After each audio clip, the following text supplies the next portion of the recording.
আর ওই যে top one শুভর যে ব্যাপার বললা যে টপ ওয়ান শুভর সেকেন্ড পার্টটা দেখতে চাও, দেখো আমি কতগুলা মেসেজ দিছি।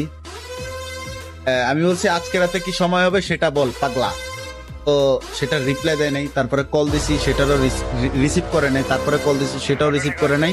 তারপরে লিখছি যে অনলাইনে আসলে একটা টেক্সট দিস, তো ও যেহেতু ছোট ভাই বলছি ওরে, ও টেক্সটও দেয় না। তো 3-4টা কল মেসেজ, এগুলা আমাদের কি আত্মসম্মানে আঘাত লাগে না? হ্যালো তরুণ, তোমরা কেমন আছো? আশা করি ভালোই আছো। ওয়েলকাম আমির খানের ভিডিওতে। আজকের ভিডিও টপিক কি টাইটেল ও থাম্বনেল দেখে বুঝেই গেছো। যদি বুঝেই গেছো তাহলে ভিডিও বন্ধ করে দেই। আরে না, চলো ডিটেলসে দেখে আসি তাদের কি হয়েছে। টপ ওয়ান শুভ বা শুভ 69 নাকি অহংকারী হয়ে গেছে। এতদিন দেখে শুনে আসলাম আরএসকে টিম অহংকারী, আরএসকে ব্লেড অহংকারী, এখন নাকি টপ ওয়ান শুভ অহংকারী হয়ে গেছে। কেমনে কি এই ভিডিও দেখলেই বুঝতে পারবা তোমরা। তো এখন ভিডিওর মূল পয়েন্টে যাওয়া যাক। টপ ওয়ান শুভ বা শুভ 69 কিভাবে অহংকারী হলো, আর আসলেই কি শুভ 69 অহংকারী? শুভ 69 অহংকারী হলে আমরা কি করব, কি আর করব? উটকি বরাবর চুটকি মেরে দেব, তাছাড়া আর কি। আজাইরা পেচাল না পাইরা আর না করি দেরি, চলো সোজা ভিডিও শুরু করি। ঘটনার উৎপত্তি হয় সিএম ভাইয়ের এখান থেকে। সিএম ভাই চাচ্ছিল শুভ 69 কে নিয়ে ভিডিও বানাইতে। মূলত এর আগে টপ ওয়ান শুভর সাথে একটা ভিডিও মেক করে এবং ওই ভিডিওটা তার ইউটিউব চ্যানেলে আপলোড করে।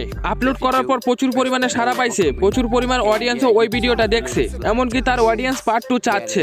অডিয়েন্সের চাহিদা মিটাইতে সিএম ভাই রেডি হয়েছে পার্ট 2 বানাইতে। যে ভাবনা সেই কাজ, সিএম ভাই শুভকে নক দেয়, এখানে হয় সমস্যা। তারপরে কি হয় সিএম ভাইয়ের মুখ থেকেই শুনো। শুভর যে ব্যাপার বললা যে টপ ওয়ান শুভর সেকেন্ড পার্টটা দেখতে চাও, টপ ওয়ান শুভ ওকে দেখো আমি কতগুলা মেসেজ দিছি। আমি বলছি আজকে রাতে কি সময় হবে সেটা বল পাগলা, তো সেটা রিপ্লাই দেয় নাই। তারপরে কল দিছি সেটারও রিসিভ করে নাই, তারপরে কল দিছি সেটাও রিসিভ করে নাই।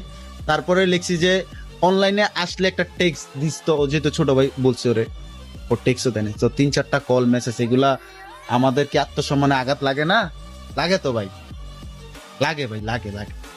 তো এটা ভাই কিচ্ছু বলার নেই, ও হয়তো বা বিজি, বাট যতই বিজি হোক একটা কল দিয়ে একজন মানুষকে বলা যায় যে ভাই আমি আসতে পারবো না বা আসবো না, বা এরকম ডেট হলে আমি আসতে পারবো। তো শুনতে পারলা সিএম ভাই কি বললো, যে তিনি শুভ 69 কে এসএমএস করছে, কল করছে, বাট টপ ওয়ান শুভ কোনো প্রকার রেসপন্স করে নাই। এক কথায় শুভ 69 তাকে ইগনোর করছে।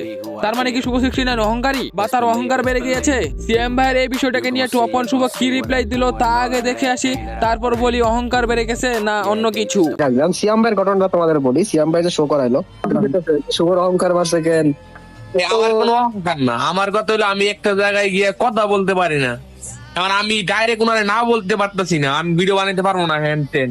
কারণ আমি এটার লাগে আমি কল ধরি নাই, প্লাস উনি যে সময় কল দিচ্ছে ওই সময় আমি টুর্নামেন্টে ছিলাম, এটা লাগে এতটা ইয়া করতে পারি। ফোন নাই চেক আর করার আমার কথা। ফোনে কল দিলে কল আসে না, আমি তো আমার মেসেজ দিলে আমি মেসেজ পড়তে পারি না, এতটা ডাইরেক্ট কই দেই। আমি টিকটকে বললাম, তোমরা জানোই যে শুভ ইংলিশ করতে পারে না। তো এটাই ছিল টপ ওয়ান শুভর মন্তব্য। সে অহংকারী না, সে ইংরেজিতে এসএমএস করতে পারে না। আসলে শুভ তোমাদেরকে বুঝাতে চাইছে যে সে ভিডিওতে হোক বা মানুষের মাঝে হোক সে সুন্দরভাবে কথা উপস্থাপন করতে পারে না। একটা বিষয় কি, ভিডিওতে গিয়ে সুন্দরভাবে কথা উপস্থাপন করা বা ক্যামেরার সামনে গিয়ে সুন্দরভাবে কথা উপস্থাপন করাটা একটা অভ্যাসের দরকার। অভ্যাস না থাকলে এটা কখনোই সম্ভব হয় না, এটাই স্বাভাবিক। শুভ 69 সিএম ভাইকে এখানে সহজ সরলভাবে রিপ্লাইটা দিয়ে দিল। সে এটাও বললো সিএম ভাইকে সরাসরি বলতে পারতেছে না যে সে ভিডিও করতে পারবে না। শুভ 69 আরো বললো সে তখন টুর্নামেন্ট খেলতেছিল, প্লাস তার ফোনের নোটিফিকেশন বন্ধ ছিল। আর ফোনের নোটিফিকেশন বন্ধ করলে কে ফোন দিল, কে কি করলো, এগুলোর কোনো নোটিফিকেশন আর আসবে না। হ্যাঁ, আমি এই কথাটা মানি, যারা গেমার তাদের ফোনের সকল অ্যাপসের নোটিফিকেশন বন্ধ রাখে। কিন্তু বিষয় হচ্ছে যে যদি শুভ 69 এর ফোনের নোটিফিকেশন বন্ধ থাকে তাহলে সে বুঝলো কিভাবে সিএম ভাই ফোন দিছিল টুর্নামেন্ট খেলার সময়? এই কথাটা ধরলে কিন্তু ধরা যায়। আচ্ছা বাদ দাও এইসব টপিক। সিএম ভাই যেমন ইলেকশন দিয়েছে, ঠিক শুভ সেরকম সহজ সরল ভাবে রিপ্লাই দিয়েছে।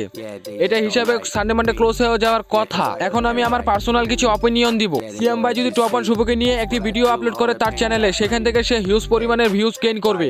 কিন্তু এখানে শুভর লাভটা কি তাহলে? তাই এখানে শুভর ইচ্ছা, শুভ তার সাথে ভিডিও বানাবে কি বানাবে না। শুভ এখানে নীরব না থেকে যদি বলতো ভিডিওতে তার কথা বলতে সমস্যা হয়, ভিডিওতে আমি ভালো করে কথা উপস্থাপন করতে পারি না, সেই হিসেবে তার পার্সোনাল বিষয়, সে ভিডিও বানাবে কি বানাবে না, এখানে অহংকার বাড়ার কি আছে? হ্যাঁ, আমি এটা বলতেছি না এখানে শুভর কোনো দোষ নেই, অবশ্যই তার দোষ রয়েছে। নীরবতা লুকিয়ে থাকা এটা কোনো সমস্যার সমাধান নয়। সে যদি রিপ্লাই দিয়ে বলতো আমার এই সমস্যা আছে, আমি ভিডিও বানাইতে পারবো না। আজকের ভিডিও এখানেই দা এন্ড। আল্লাহ হাফেজ, গুড বাই।